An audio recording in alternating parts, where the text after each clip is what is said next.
Hello and welcome to Nerdarchy. For nerds, by nerds, I'm Nerd Steve. Today I'm joined by this nerd. Nerdarchy Ted, how are you doing this fine and lovely evening, sir? I am beat, if I'm being honest. We're going to talk about Well, PAX Unplugged 2024 and our experiences there and what we got up to this time. Matter of fact, I was actually pretty low key for the most part with my PAX Unplugged this year. But all the same, it ends up being a lot condensed into a handful of days. yeah, I sadly had some car issues and was only able to get out there Friday and Saturday. Much to the chagrin of, several people I was trying to, get in touch with and whatever have you. But I still had a great PAX. I still, met a lot of awesome people. I had a, slightly humorous experience that I'm going to share here, and I've had, made some cool contacts. There were actually more than one company that I talked to about doing stuff with the channel, who the primary contact was named Ted. I'm sorry. Um, no, Ted is a fine that's a name. that's a good thing, man. What There's not a whole lot of Teds out there, so it's always fun when are I get to meet and talk to them. you talking about? I've probably met at least a dozen or so. Yeah, well, There, there's there's even other four Teds right doing. in. There's other Teds doing YouTube, D&D. Sure. They're everywhere. The world is filthy with Teds. Filthy with Teds. I don't think it's filthy with Teds. Tally says the Ted Network. Hey, I'll take it. Yeah, yeah. I did miss Carlos this year at PAX Unplugged. He's It, busy it was globe sad, trotting. but he's still doing his traveling bit, so we'll see him eventually. I mean, it's like, did you even go to PAX Unplugged if you don't witness Carlos nearly dousing some D&D YouTuber in booze? Well, I mean, I think it still counts. That's not a requirement, but if it Yeah, adds to your PAX enjoyment, then I'm sorry you missed it this year. it is kind of funny. I mean, last year, we hung out with Carlos and Asa, but Carlos was feeling pretty good and talking to one of the dungeon dudes. I believe it was Monty. And as he's talking, he's like talking with his hands, but his hands had a drink in it. And I'm just watching Monty follow his glass with his eyes. And he's Canadian, so he's got to be polite. He has no choice. It's in their like DNA or something. I think you get kicked out of Canada and deported if you're mean or rude. So like him trying to figure out like the safe place to stand and be ready to dodge while greeting an exuberant fan. Well, Inebriated I mean, exuberant fan. that's always fun. Like there's those Mm. moments that happen because of enjoyment, because of that enthusiasm. So this year I feel like the setup was different, right? Like the layout of the floor seemed different to me than usual. So the whisper behind the scenes or whatever have you, the convention is growing, so I feel the vendor hall was actually a little bit larger than it was previously. They expanded the I guess you want to call it the extended play, Yeah. throughout the back part of the convention hall, so that there was more space for Magic, more space for board game demos, more space for like specific gaming demos. There's more space for miniatures, and there was even a larger gaming space for the board game library. Which I actually spoke to, somebody on the train ride home who was like, oh, there's games that I want to check out, but, I want to play it first. And, it's got an MSRP at $80, and I'm not selling out $80 until I play it. But I got to assume it's good because every time I go to the library, it's checked out. I don't remember the name of the game, sadly, but it was amusing. The frustration of, this dude, all I want to do is play it, but he couldn't. Fair enough. I guess the company wasn't there demoing said game. They demoed it last year. Uh, It's like typically the demos are the new or new-ish style games. And this one is, I guess, moved out of sequence. gotcha, gotcha.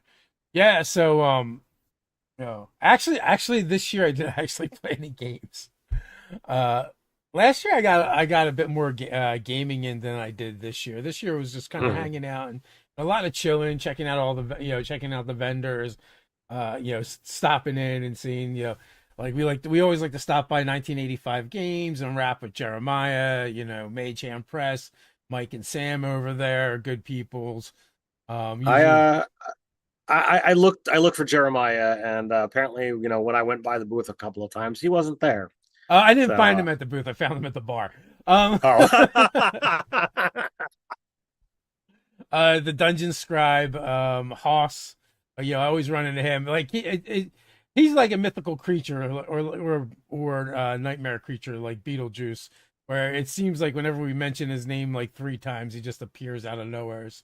I was a little afraid because that the evening after we met him, I was talking about the experience at home, and I did say his name multiple times. Oh yes. And thankfully, he didn't just manifest into my house because that would have been scary. That Um, would have been. I think you have to be in one of his domains, which is a convention. Sure, and I'm thankful that that was something that was not discussed within my presence, but I was a little leery. Yeah. Uh, but when we met him, he's linked up with the Legends of Adventurous people, and they had this whole thing going on with their Crooked Moon Kickstarter, which I had backed, and apparently, if you backed it and showed them that you backed it, you could get a pin and a set of dice for free. So I was, happy to add more dice to my collection. So, were you tempted to try and get tickets to the Daggerheart Christmas special? I was not, as much as I enjoy watching Critical Role.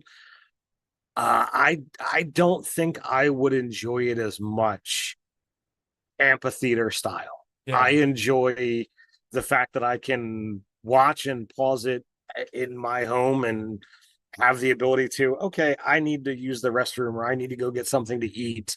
Sure, there's definitely an experience to be laughing alongside, hundreds or thousands of other fans.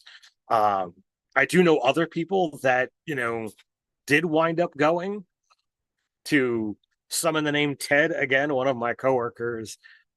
His wife had actually got him tickets and they went and watched, and he had to actually work Sunday morning and he was there till past midnight. So he's like, yeah, I didn't get home till after 12:30 and I had to be back in the office at 7. It was not a good day.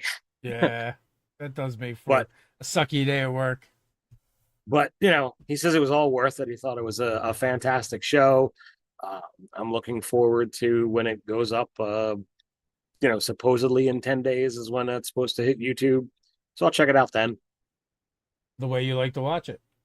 the way I like to watch it. And again, Besides, you'd be no like, judgments. I just left New Jersey to go to Philadelphia, and goddamn, you're dragging me right back to New Jersey. So yeah, cool. But I know we spoke to Crystal Sully, at her booth on Saturday, and she was talking about going to it as well.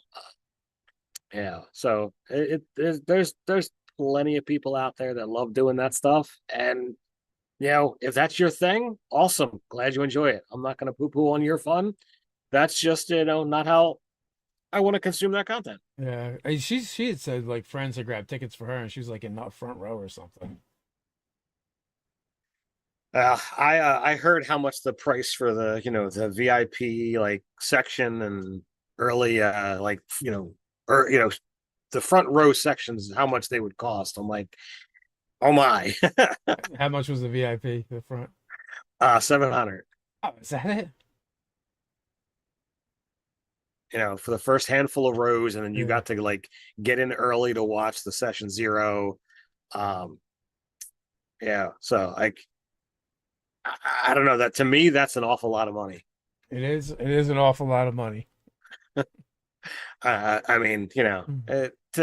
everybody's in their own, their own situation financially, but I'm looking at a $1,700 car repair, and that's more than I want to be spending on miscellaneous things right now, let alone spending $1,400 to, go watch a Critical Role with somebody else. So what booths did you end up checking out? So I went to a variety of places. Um, at first it was I had a checklist of people who had contacted me because content creator, media person, whatever you want to call it. So like it was Mindware, TNT, Laserworks, and trying to remember the name of this one here. Uh, I'll give me 2 seconds to jump into. Uh, I, I basically just went and hung out with like all the people I already know. uh Although Laserworks, that's another Ted. Yes, Ted is another laser works. Like I said, there were two of them. Place was filthy with Um, them. come on here. Yeah, Where was the? was happy to see our friend Brian Conlon was at the show, and people were checking out his Vast Grim game. He seems to be doing really well with that, and he just launched like a card game for it, like a deck builder, I think it is, Mhm. with some like So elements from the actual RPG.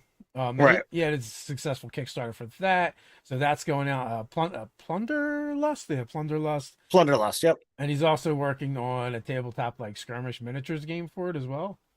sweet. The other one was Inkwell Games, which is the guys who do the Dungeon Morph dice, which I know you've done Yeah. interviews with him. Um, so like those were the three that I'm like, all right, these are people that I'm specifically going to talk to, and aim to hit them on Friday, before the busy Saturday would fill up everybody's schedules, because they send out like the calendar invites of like, hey, do you want to lock in a time of when we can talk about this, talk about that. And I always love talking to creators that we've already got a relationship with, but I also Hmm. like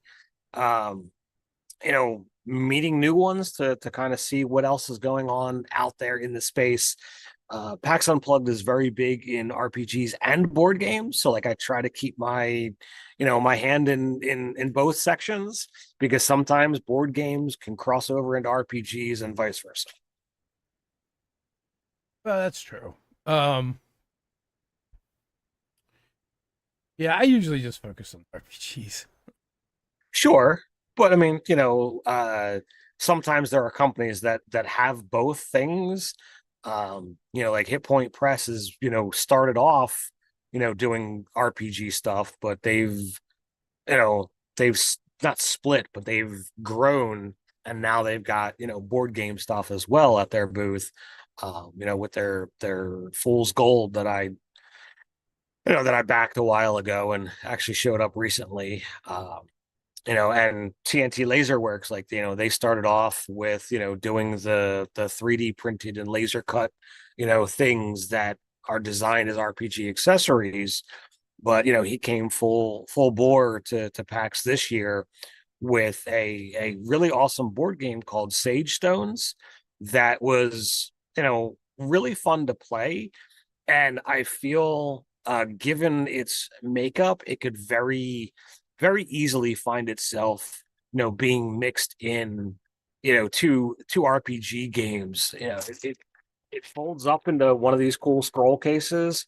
If you get the not amazing art version, um, but given that it's got a scroll makeup, I feel like, and I told Ted that my review was going to incorporate, or was going to include ways to incorporate it within RPGs, and actually have it being able to be brought out during actual tabletop play, so that you could include your gaming proficiency and have some cool effects that happen. Also, doing so could change the scope of the game while you play it, um, which makes it a lot more fun and a lot more interesting. So Nice. he seemed very very enthused by my feedback and the ideas of Yeah. when I do bring it to the website. This is what I'm planning on doing. Yeah. So I also, went and swung by Studio Woe, and they now have the smelly dice. They've done a couple Yep. Kickstarters now. They've been pretty successful with those. Those things kind of sound like hotcakes. We even have players at some of our tables that use them.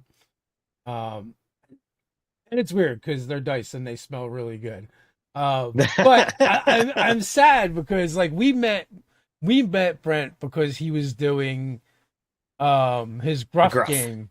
Yeah. Mhm. And we've done some videos on that. And we came up with some like fun ways to kind of like, Mix the two. yeah, as a sponsored video, we kind of like, oh, what would this look like as a campaign setting for Right. D&D? And the idea behind Gruff is, and you can still get the game, it's still out there, but he's definitely pulled back and moved more into the into the dice because it's like I have this thing over here that requires a lot of effort, energy, and money, and this thing over here where I just come up with new sense and people seem to love it.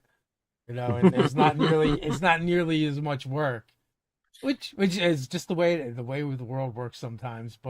Sure. But Gruff is this fun game where shepherds have decided to weaponize billy goats because they've decided since they can defeat trolls, they must be the most powerful thing. And you just have all different factions like Cthulhu factions, undead factions, Viking factions, all kinds of different basically billy goats that you kind of battle each other with. Which that's still out there from Studio Woe, so people can check that out and still find it. Or you can get the smelly dice. We have a couple articles on the website about those. Um, they're a lot of fun. I think like with that particular product, he does really well in the live shows, but the Kickstarters, while they kick and they do okay, there's no way to get people to smell the dice through their computer screen yet. Right. Right. Until we get smell-o-vision, and then and then they'll be easier to market. But when people see them, put them in their hands, like there's the blacksmith one, the warrior one that smells really good. It's like I don't know, it's like I don't know, it's like black powder and some other things. I don't know, or whatever that really appeals to me. I mean, I like a lot of them as well. I mean, I own all 10 sets. Uh, I don't remember whether Brent sent me the first set or whether I bought them, but I definitely backed and bought the second set to have them all because I'm a crazy dice goblin. Um, yeah, and it's nice to be able to pull them out and be like, okay, let's have some aroma with this particular character set. My favorite is the Fireball Char, Yeah. followed second by Well, the it's funny Armory. because we're hanging out at the booth and chatting with him, and people would come up, and your sister, my wife, just starts selling the dice to other people go by. Well, I mean, it's good, do Uh, it. what kind of stuff did you come back with? Like we saw the scroll. All right, so you've got Sage Stones, which is a cool game. At a first glance, I thought it was like something Mancala related, but it's a stone placement style game that you're trying to get all of your stones on the board. But if your stones get trapped between one person's stones, that they sandwich you, your stones get pulled off the board and go back to your starting bit. Uh, so I thought that was definitely cool. Like I said, definitely going to incorporate ways to get that into um, into the actual game. I checked out a ridiculous game that I thought my family would like. It's called Oh My Pigeons, a ridiculous party game of foul play, and yeah, it's got a pun right there in the little subset. So I had to come home with that one. And then the other game that I picked up from Mindware. This is the another review copy from Mindware Ziggurat, which is a entirely cooperative style game, and it's a legacy game. So I don't know how well you can see that there's a ziggurat pyramid on there, but you work together to try and get all of the heroes to the top and avoid the hazards. And it's got 12 playthroughs through the legacy. But unlike other legacy games that you wind up destroying or getting rid of cards, uh with this style game, you add stuff to the deck, to the play options, and then once you've gone through all 12, you can resort, put it all back in, and start over from scratch to see what kind of changes might be different when you play through again next time.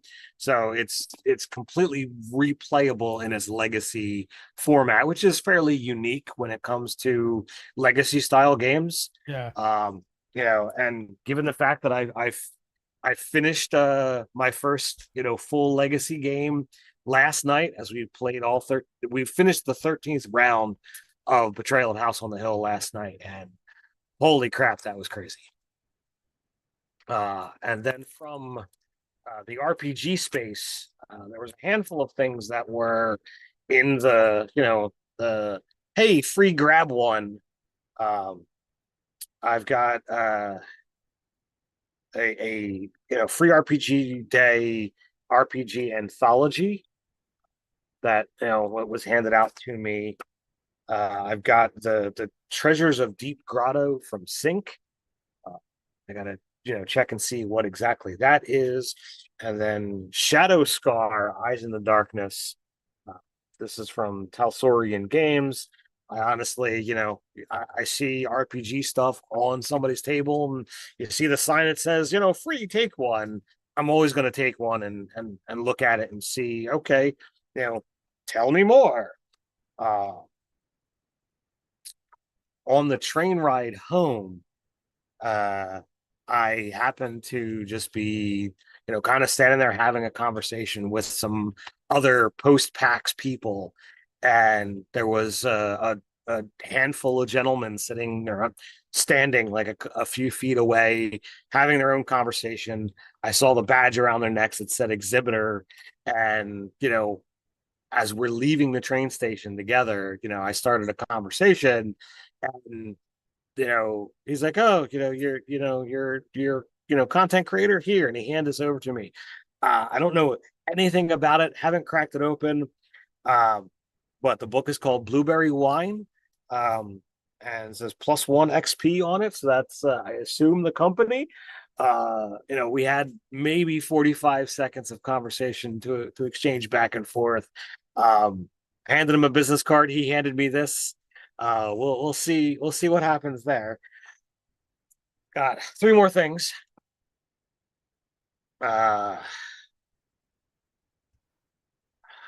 Can't I gotta open this one up to actually get the company name, because I don't want to mispronounce it. But this was the company that I had to go to several times to actually get the Ted to have a conversation, because he kept not being there, running being downstairs. Okay, so the company is called MythWorks, and they're the ones responsible for the Wild Sea RPG. Um, and I had seen that. I might even have a copy here. I Oh, might have is backed that that. Wild Sea? That's not actually sea. It's where they sail across the treetops. Yes, yeah. Yeah. Um, We had them on a live chat years ago. yeah. So they handed me a review copy of The Last Caravan. And like I was really intrigued by this because it's a Cars and Aliens role-playing game. So the aliens have shown up to our world, and there's a massive war, and everybody loses. So it's you're trying to survive, but because aliens never fully left, you've got other survivors, you've got aliens, you've got other possible things that are out there. It sounded very, very intriguing. I believe all of their games are D6 based, so it's a lot lower bar to get into. Um, but the world we had is gone. Now all we've got is a car, each other, and the road. It's a Cars and Aliens role playing game about midwinter road trip in the wake of an alien invasion, a normal family finding heroism in extraordinary circumstances. You'll navigate shattered North America, search abandoned towns, discover otherworldly technology, outrun alien pursuers, and fight for the future of your world. And one of the key selling points of this game when we're talking about it is it says like, yeah, it's your family, but you decide what that is. Like, you want to be the family pet, you want to be a dog, totally playable. It doesn't have to be like, oh, a mom, dad, and the kids. Like, it's a group of people, and you are all surviving together. Therefore, you are a family. So all of that I thought sounded really intriguing. So I gotta get reading in on this and figure out when I'm actually going to get that played. But I'll tease out. I don't know what they might be interested in, but I talked to MythWorks, and I'm trying to get them to run a one shot for us on the channel in between our regular Tuesday games, just as a kind of extra buffer to help showcase some other great games that are out there. um I'm gonna hope that this was a legitimate thing, but also in the MythWork booth, while happened to be there, I ran into Keith Baker, and we chatted for a little while, reminisced about recording videos in the hotel room, years back for Gen Con when we did gangster style interviews in our hotel room.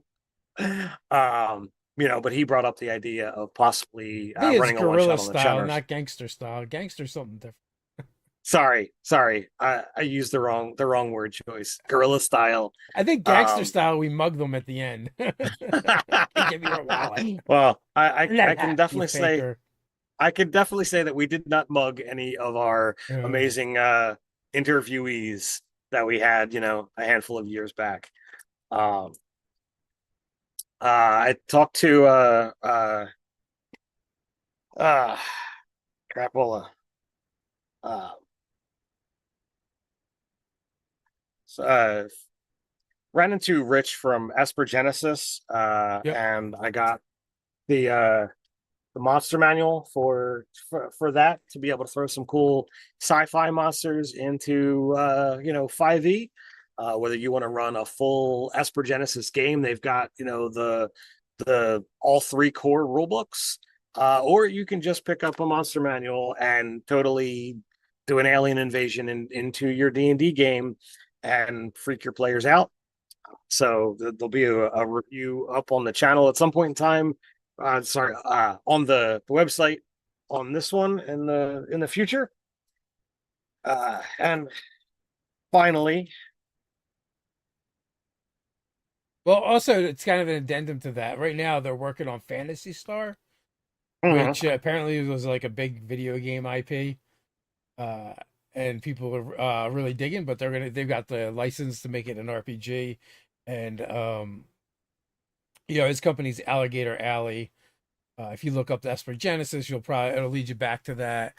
Probably if you Google Fantasy Star, um,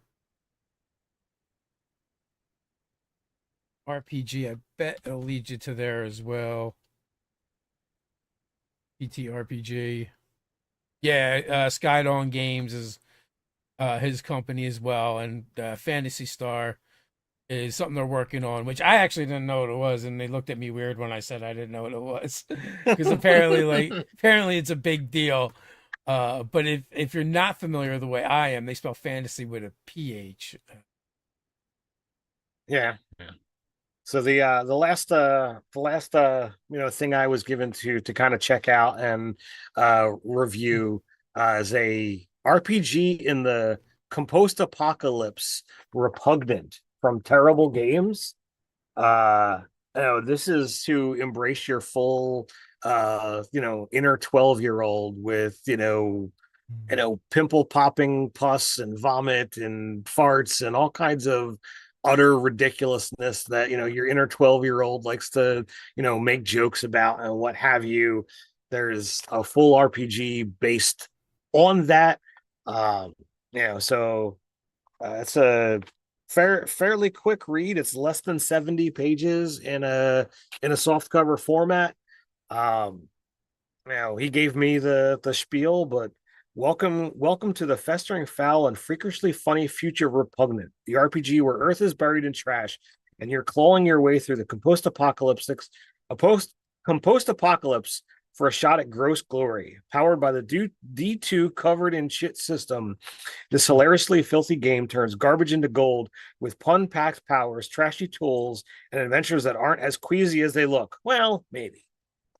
So again, you toss in that pun, and I'm like, okay, I'm intrigued. So that is my loot pile that I walked away from. I uh, Other than the adventurous dice that were gifted, I find it amazing that I managed to spend 16 hours on the floor, maybe a little bit less, and did not buy a single set of dice. Does it hurt you? It did. I feel like I probably died a little bit this past weekend. Yeah, I'm But I'm sure your sister meant to buy dice and it just huh, didn't happen. We did spend some time at the Norse Foundry booth, mainly visiting with our friend Crystal Sully. And I also got some things as well. We did did a little Christmas shopping. So when we went to Gen Con 2 years ago, we went with my son and his fiance, and we played a demo for a game that was going on Kickstarter but wasn't there at the time. And I want to and show. there you go. Hello Kitty Day at the park. It was cute. It was fun. Um, so when your sister saw that, she's like, I absolutely have to. I have to grab that game for Rhiannon. The designer is Roberto Taylor, and trying to see. Oh, my eyes are so bad, guys. Oh, I'm sorry. And Maestra Media is the publisher of the company. Uh, Also, like I realized all my T-shirts are really old and falling apart for the most part. So I was like, eh. So I went crazy and got some T-shirts, uh, and some Space Goblins. Let's have a Nice. blast, and that is from Savage Sparrow. The last couple times we've seen their booth, my wife has gotten dresses from them. So if you like to wear dresses, um, if you couldn't see because of the green screen, Sally, yeah, that is a bit of a problem. And also, it just seems to be picking up more.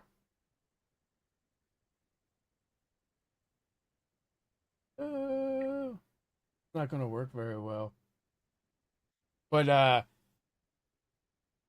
they had a new dress that my wife wanted, but it was not there yet. It was being made, so we'll probably end up ordering that online. So if you're a dress wearer and you like nerdy stuff that kind of looks cool, uh, they are a good place to go to. Oh, I did get a postcard, a random postcard from a wandering Bigfoot that was just handed to me. I'm like, I don't know, put it in my I home. did not see the wandering Bigfoot, but I do have Yeah, my own yeah. random happenstance stories to That's awesome. tell. Yeah. So I got a Magic the Gathering playmat, a Crystal Sully Dragon, which I don't know if I'm going to be. I wonder if I switch to a blur background, if that would allow me to. You got to move it forward.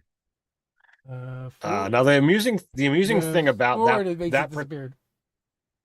the amusing thing about that particular dragon is I have that art print hanging on my wall that I bought from Crystal Yeah. at Gen Con a handful of years ago. I absolutely love it. And when I bought it, like she was surprised because she's like, oh, most people, you know, or she felt that like most people didn't like that particular dragon. Yeah, But I absolutely love the energy and the colors on that one. So much so like it was literally my first pick. yeah, yeah. I like the colors as well, and also she signed it, so I thought the signature would come up really well for my son. And then also from the same booth from Crystal. Well, it's a Crystal Sully design, but the shirt is actually Norse Foundry. And it actually glows in the dark. Come on, give it to me.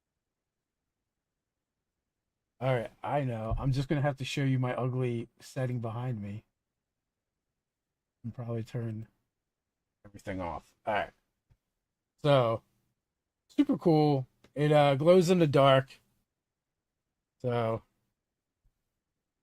of course, what do you do when you're buying Christmas presents for other people? You buy them for yourself. And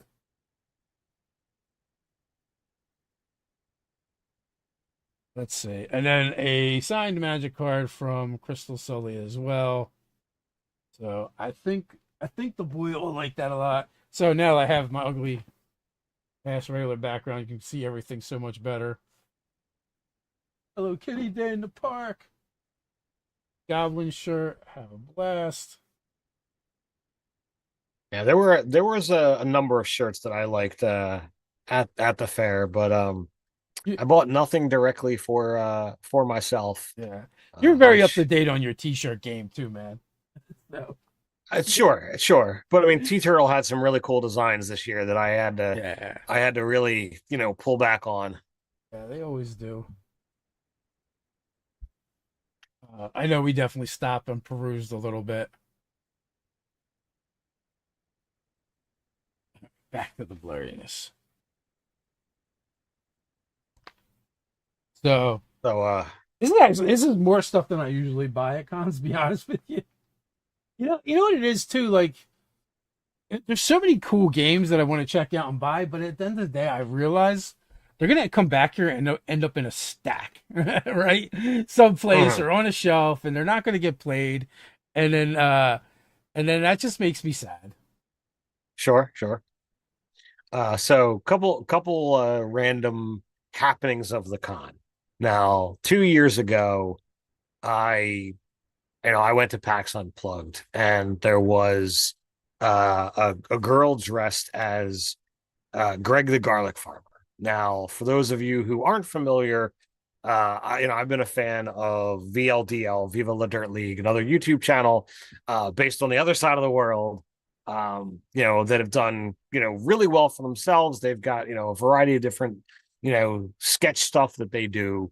But it started off with Epic NPC Man, and that was Greg the Garlic Farmer. Well, beyond just being dressed in, cosplay of Greg the Garlic Farmer, she had a costume that had like the exclamation point above her head. And I'm like, okay.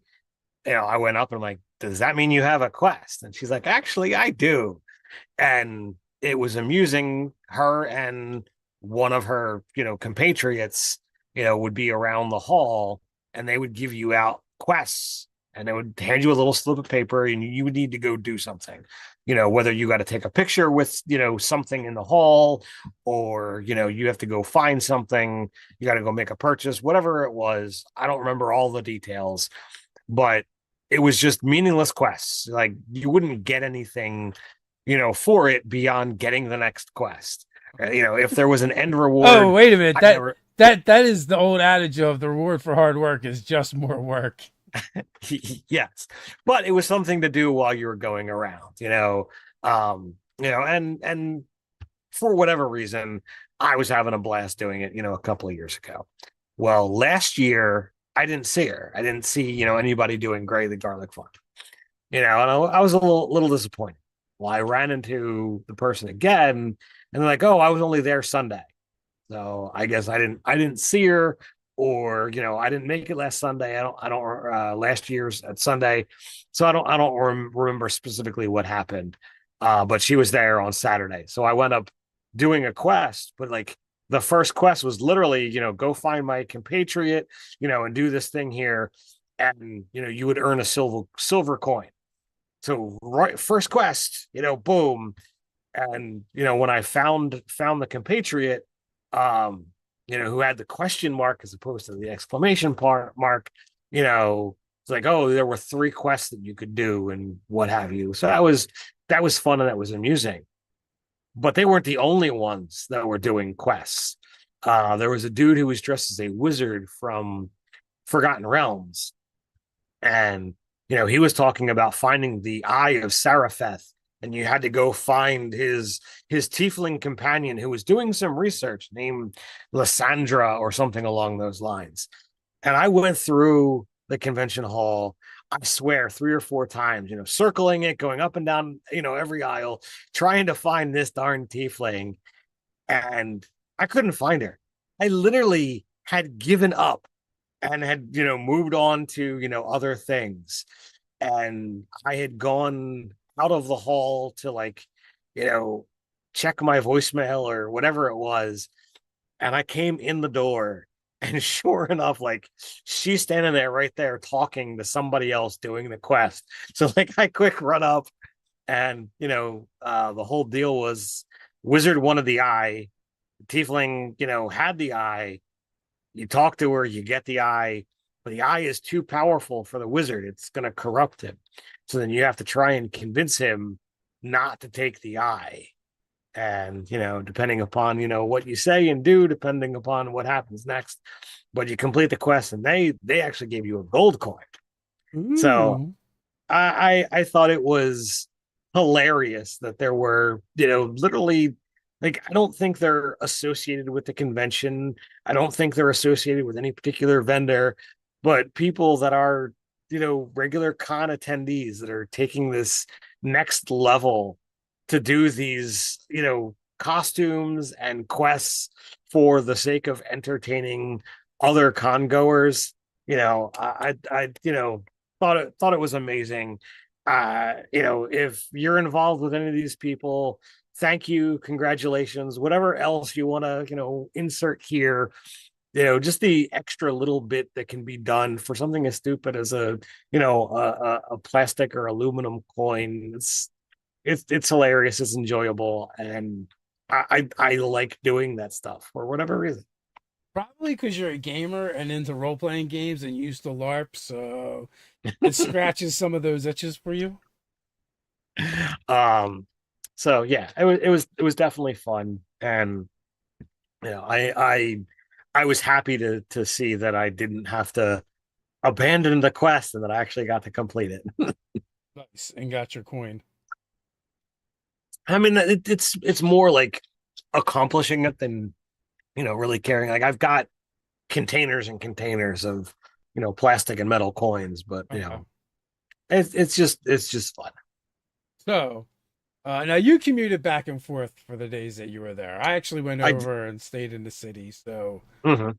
for me, like one of the things about PAX Unplugged is the food. Like I love going into the city to eat. I love experiencing different restaurants, and we had some good ones. We went to um Maggiano's the first night, which generally, like, for PAX Unplugged, we hit that at least once. It's a little upper scale, a little pricier, but if you like Italian food, they do make some awesome food there. So we went out there with Unmade Gaming, some of his patrons, and I got some amazing steak. We Awesome. we hit Tom's Dim Sum, which was like within spitting distance from where we were staying. We did that for lunch. Never had dim sum before. Neither had your sister. We got to try that. That was pretty good. We went to Marrakesh with a bunch of folks, um, that Unmade Gaming, and then like some of the people he used to stream with, some other game designers. Um, I don't know. Do you know Alan Palcash? Well, the Probably, name sounds familiar, but probably like I he's an artist, and like his stuff is always like very like bright fuchsia and pink colors. Mhm. He's friends with Brian. Go figure. Yeah. It's very similar color scheme. Well, he's got this whole world that like he was turning into an RPG, and the writer and designer was actually there. Um, so Mar I think I saw that booth. yeah, yeah. So Marrakesh is Moroccan food. There are no choice. There are very few choices you get to make. It's like, do you want your chicken spicy or not? Do you want lamb or beef? But other than that, it's a 7 course meal for, I don't know. I think it ended up being like 33 bucks per head per person. And like, if you leave there hungry, it's your own fault. The food is very good. You need, Food is delicious, and y- like as a picky eater, yeah. that's saying a lot that I really enjoyed Marrakesh. The one time that I got to go. So Yeah, and it's also an experience. Like the first thing they do is they bring out the rose water and basins, and you all wash your hands before you eat. They have belly dancers that come out while you're eating, and the place has been there like 40 years. And it's like the street it's on. It looks like an alley that's off of an alley. And the very first time we ever went there, it's dark. We get there, the alley's dark. There's a group of guys like standing there talking, smoking, or whatever, and we're looking like, huh, are we gonna get mugged? Like it looked like a scene out of like Indiana Jones, right? But as we must have that look on our face, and the guys that were standing there like, oh, you just ring the doorbell. It's like the door's always locked. You can't even just go in. You have to ring the doorbell, and they let you in. But the food is amazing. So if Marrakesh is the place, if you ever get the chance to experience that, definitely do. Uh, and then we wanted to go to Elvez, but every time we try to go there, we can never get in. That place is packed. So we went to Las Bulgaria, which I'm probably butchering the shit out of, but it was Mexican food. It was phenomenal. It was so good. They had $15 margaritas, which were huge and strong, and it was much cheaper than going to the bar, to be honest with you. Um, and the desserts were friggin' awesome. And then where else did we go? I think that's it. I think the last night we just like ordered Chinese and brought it back to the Airbnb. But one of my favorite things about Pax Unplugged, and I say it every time, is the food. You also have market terminals, market Reading or Reading Reading Market. Terminal Market. Yeah, that's it. Always jumble them up. Right across the street. If you have the fortitude and stamina to stand in the lines, the place is always packed. They have all kinds of food in there, and it is amazing. Last year, Professor Master insisted that we went to this one place where they sell pretzels, but they also have like the hot dogs wrapped in pretzels, which were friggin' amazing. We were going to do that again this year, but the line was like wrapped around not just the vending spot for the food, but like several of them. I was like, maybe next time. But yeah, so by far of all the conventions I've been to, I would say that PAX Unplugged has the best eating spots and the most variety. I'm not gonna argue with that. For a multitude of reasons, PAX Unplugged is my favorite con. And as I kind of stated earlier, like it's still getting bigger. You know, so we'll see how things continue to go as the con continues to grow. Yeah. Uh, So I but guess our next convention will be Next convention Page 2. is going to be Page Two, Philadelphia Area Gaming Expo. It's going to be, what is it, the third weekend in January? Yeah, it's like the 16th to the 18th or 19th. So I'm And definitely looking forward to checking that out and getting some gaming on. yeah, both me and Ted will be officially running games there. Also, like that convention is like got tons of industry people, and like they kind of started with that, and then they started bringing in more and more, also like content creators and I guess influencer types as well. But I would say at the core where it really first started was with game designers and industry people, especially like the old school people from back in the day. So they're going to be there, and I'm pretty sure they get everyone to try and not just do panels but run games too. So that means Yep. you can get into games with like the guy that wrote Beck Me, right? So pretty cool. If it's not already sold out. Well, that's true. It is probably sold out by now. Um, I hope I'm not mispronouncing the name, but they just announced that Kelsey Dion from Shadow Dark is going to be there. Um, so like it seems like every week they're announcing more and more people. So like it just continues to grow. So I love it. Yeah. Yeah, it's funny because I ran into Phil, um probably our first night there when we were going to get on our quest to get find badges, uh and was talking to him. He's one of the organizers. But yeah, so so he's kind of giving me the rundown, and it looks like it's going to be a fun convention. It just thinks we have to go out to Oaks, PA, and I'm sure there's not going to be it's not going to be the eating spot that Unplugged is. Well, that's going to be whatever it's going to be. But I gotta share, an amusing anecdote. Um, I love, meeting, fans that, recognize me. I'll always, stop and have a conversation if that's what you want. I'll sign, a book if that's what you want. Uh, but because I take the train in, and because, uh my usual con fare is my Nerdarchy armor. Friday I wound up wearing a Dresden Files outfit. I tried to look like he does on the cover of the books. But Saturday I wore my armor. Well, because I'm walking through the city, I don't want to be walking with this weird armor on and having extra judgy eyes. So I put the armor on, and then I put other layers on top, and then kind of redress myself Plus, it was once I get cold. there. It was also cold. It was So also cold. That too. uh so I had my armor, a hoodie, and then a flannel on. So I get into the convention, I get into the hall, and I get out of the way of traffic, and I just start adjusting everything. So as I'm buttoning up the Nerdarchy armor, dude walking by, he's like, "Hey, aren't you?" And like before I can say anything, I just point to the N, like, yep, that's Nerdarchy. But then he finishes his thought is like, "Aren't you, on MTD from Dawnbringers?" So I told Jake, yeah. and he thought that was utterly hysterical. Like, nope, this thing Mm. that, we haven't done in almost 2 years.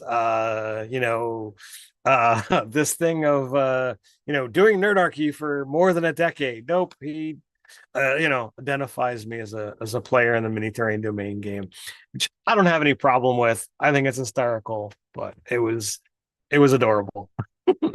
That is kind of funny. But if So, nothing yeah. else, you made Jake's night. So Oh, sure, sure. Yeah, and he's a, great guy and a great game master. So, yeah, happy to, not to be like, dude, I'm Nerdarchy, bitch. Like, yeah.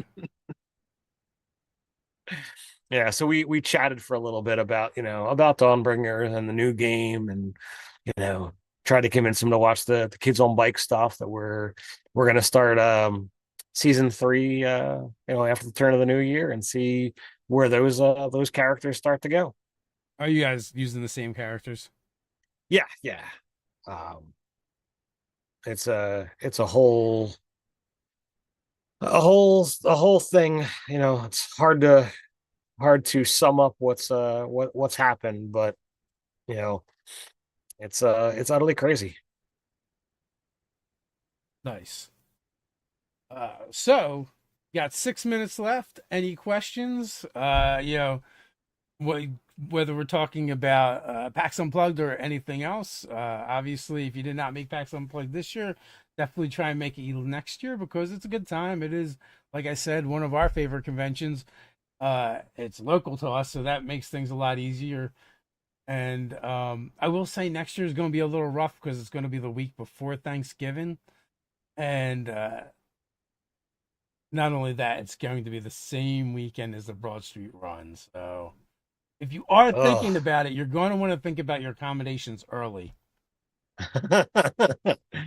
Broad Street Run, man. That's crazy. Yeah, I mean, where we're staying, we were literally like one block down from the convention. Depending on what doors they let you in at what time, uh, that was amazing. So, hopefully we can get into the same place. We were there last year in the same building last year as well, and then back in 2019, but that was less amazing. So did they say why they're doing it before Thanksgiving? I have no idea. I also heard that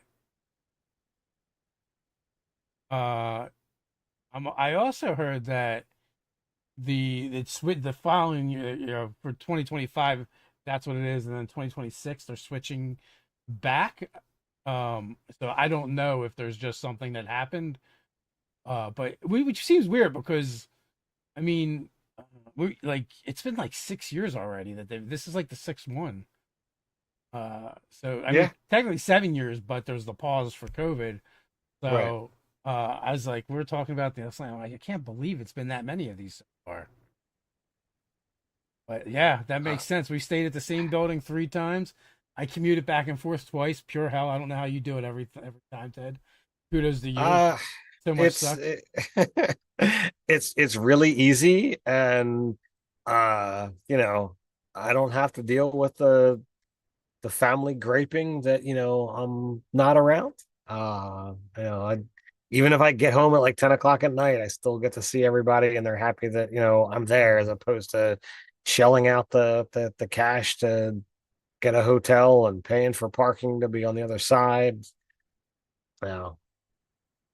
Well, this time we did not pay for parking. We got dropped off and picked up. That was so much Okay. easier, so much better.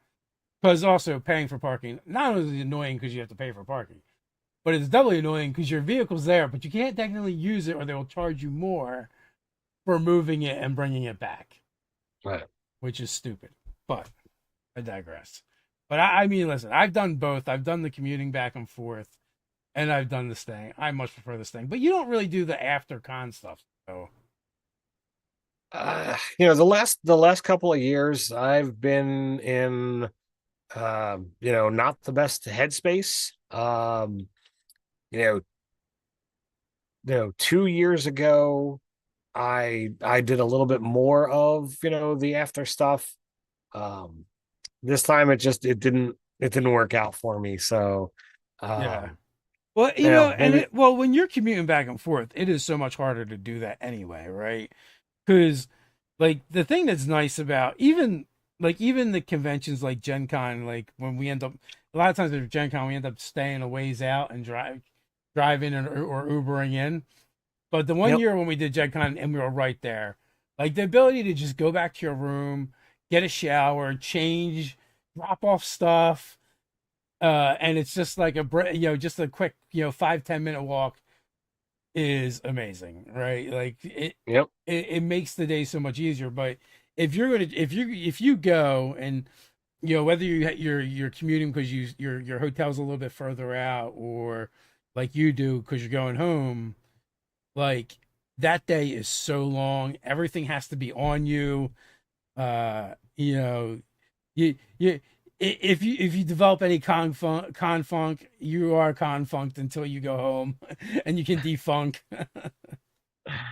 Oh, that is true. And I mean, I did have, as I said, I had car problems Friday night. Yeah, yeah, So like Saturday morning, I wound up like, okay, I had to take my car to a place to get looked at, and found out today it's going to be expensive. And my plan was, okay, I had everything with me, and right from the dealership, I was going to Uber to the train station. yeah. Well, as I pull out my phone to get ready to Uber, I, for whatever reason, touched my chest and said, I don't have my con badge. So Oh, I had to hoof it back to my house a mile away uh to get my badge. and then call the Uber. Yeah, that would have sucked. At least you realized before you got there. Because there's nothing like Yes. getting to the convention and being like, oh, I can't do the thing I came to do. I have to go get my badge. Yeah, I like while I was getting everything ready, like I literally, had the badge like in my sight, and I'm like, okay, can't forget this. Yeah. And even thought, oh, I should put this in my bag, or I should do, didn't do it. Yeah. Utterly, utterly frustrated. And like it was annoying. Um, but it's wasn't so bad that it was like, oh, it's downpouring and it's going to take me 20 minutes in this rain. No, I mean, it's just like whatever. I had to walk this far. Like I went back, I got my badge, said, well, I experienced the cold, maybe I should grab another layer, and off I went. um it wasn't too bad. I still got over there at a reasonable time. I still had a lot of fun. I talked to a lot of amazing people. I saw, because I took the train, Friday morning, I ran into some friends, some that I haven't seen in maybe a decade or more.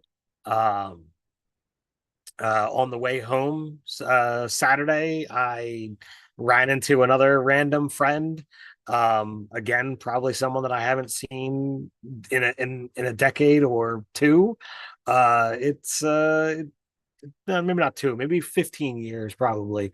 And it's like it was kind of cool. So moments like that, the conversations that you can have, make it a lot smoother transition to deal with, taking the transportation back and forth. And I mean, literally just the cost of uh the subway is less than crossing the bridge, let alone, parking and hotel and what have you. I don't mind. Through that. With that, it is 9 o'clock, but we'll be back here tomorrow night for some Zoo Mafia. Come join us as we enter Furton City and see what kind of hijinks we get up to tomorrow night. And with that, until next time, stay nerdy. Stay nerdy.